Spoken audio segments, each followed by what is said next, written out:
ها beerxaano inaan jooga aad ugu faraxsanahay waliga ay run ahaantii baabuur inaan raaco ma tagin deegaanada ma ku soo wareegin laakiin maanta bas ma ahaan doonto insha Allah oo ku soo noqon doona anigoo askari ah ciidankii asluubta Soomaaliyeed ka tirsan kooxdii onkod ciidanka waxaan ugu talagalay inaan maxaa la dhahay baraarujiyo oo aan garab istaago marka maanta kaliya tan oo ma ahaan doonto insha Allah cadawga oo jabe ciidanka deegaanka iyo ciidanka dawladda waxaan leeyahay aad u mahadsantiin halkaas ka wada waxa jirta heesay qaaday maamo baxsan oo Itoobiyaanka markii la bixinayay lagu bixiyay oo galad la dhaho galadan sugayni waqtiga wayna soo galaa la yiraahdaa marka anaga maanta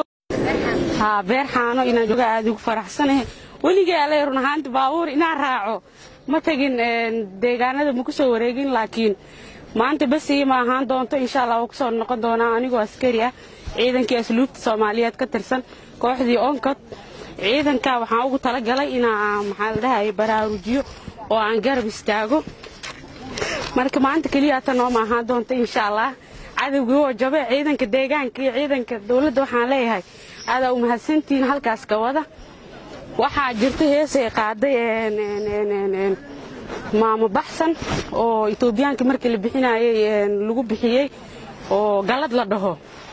galadan sugayni waqtiga wayna soo galaa la yiraahdaa marka anaga maanta